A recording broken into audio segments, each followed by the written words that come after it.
ഈ ആയത്ത് പാപം കഴുകാനുള്ളതാണ്. ഇന്ന് വരെ ചെയ്ത പാപങ്ങൾ മുഴുവനും എന്റെ പ്രിയമുള്ളവരെ നമുക്ക് ഈ സ്വർഗത്തിലെ ഭൂമിയിലെ സ്വർഗത്തിൽ ഇവിടെ കഴുകി അങ്ങ് കളയാ. ഇഖ്ലാസോടുകൂടി തൗബ ചെയ്യുന്ന മനസ്സോടുകൂടി അല്ലാഹുവിന്റെ മുന്നിൽ ഈ പാപം മുഴുവനും കഴുകി കളഞ്ഞിട്ട് നമുക്ക് പിരിയാ. ഇനി കാണാൻ പറ്റുമോ അറിയില്ലല്ലോ. ഇന്നലെ കണ്ടവനെ ഇന്ന് കാണാത്ത ദുനിയാവാണല്ലോ. എത്ര പേരുടെ മയ്യത്ത് കുളിപ്പിച്ചു, എത്ര പേരെ പള്ളിപ്പറമ്പിൽ കൊണ്ടുപോയി കബറടക്കി. അതുകൊണ്ട് സഹോദരാ, എപ്പോഴെവിടെ വെച്ചാ മരണം വരുന്നതെന്നറിയില്ല.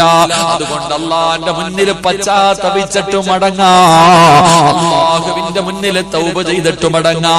സഅലബത്ത് ബിൻ അബ്ദുറഹ്മാൻ എന്ന ചെറുപ്പക്കാരൻ അവിടെ കിടന്ന് ഖുർആനിന്റെ ആയത്തോതി അവസാനം മുത്തുനബിയുടെ മടിത്തട്ടിൽ കിടന്ന് സ്വർഗ്ഗം കണ്ട് യാത്രയാ എന്ന് ചരിത്രം പറയുമ്പോ നമുക്ക് അല്ലാഹുവിന്റെ മുന്നിൽ 2020 ഒന്നാമത്തെ രാത്രി പടച്ച റബ്ബിന്റെ മുന്നിൽ പാപങ്ങൾ മുഴുവനും കഴുകി വെച്ചിട്ട് ഇനി നമുക്കൊരു നല്ല മനുഷ്യനാകാ, അല്ലാഹു ഇഷ്ടപ്പെട്ട അടിമയാകാ. എന്റെ ചെറുപ്പക്കാരാ, തൗബ ചെയ്തിട്ട് പിരിഞ്ഞോ മോനെ. കാരണം എപ്പോഴെവിടെ വെച്ചാണ് മരണം വരുന്നതെന്നറിയില്ല. തുഅമീലു ഫിദ്ദുനിയാ തവീലൻ വലാ തദ്രി ഇലാ ജന്ന ലൈലുൻ ഹൽ തഈശു ഇലൽ ഫജ്രി വകം മിൻ സഹീഹിൻ മാത മിൻ ഗൈരി ഇല്ലതി വകം മിൻ മരീദിൻ ആസ ദഹറൻ അലാ ദഹരി.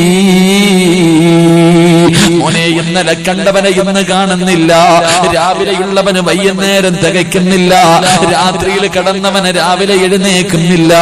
ഒരു രോഗവുമില്ലാത്തവർ പെട്ടെന്ന് പെട്ടെന്ന് വീണു മരിക്കുന്നടാ ചെറുപ്പക്കാരാ. അതുകൊണ്ട് മക്കളെ, ഇന്ന് മരിച്ചാ സ്വർഗവാ. ഇന്നിവിടെ നിന്ന് തൗബ ചെയ്തിട്ട് പോകുന്ന വഴിയിലെങ്ങും മരിച്ചു പോയാ നാളെ നിന്റെ വീട്ടുകാര് മുഴുവനും നിന്നെ കുളിപ്പിക്കുമല്ലോ. വീടിന്റെ പരിസരത്തെടുത്ത് മലർത്തിക്കിടത്തിയിട്ട് ചെറിയ ചൂടുള്ള വെള്ളത്തിൽ നിന്നെ കുളിപ്പിച്ചു.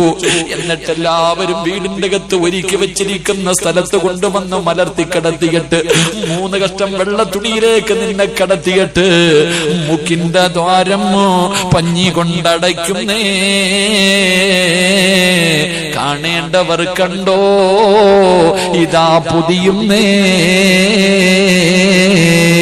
മയ്യത്തുകട്ടിൽ തോളിലേക്കുയരുന്നേ. പുരയ്ക്കുള്ളിലപ്പോൾ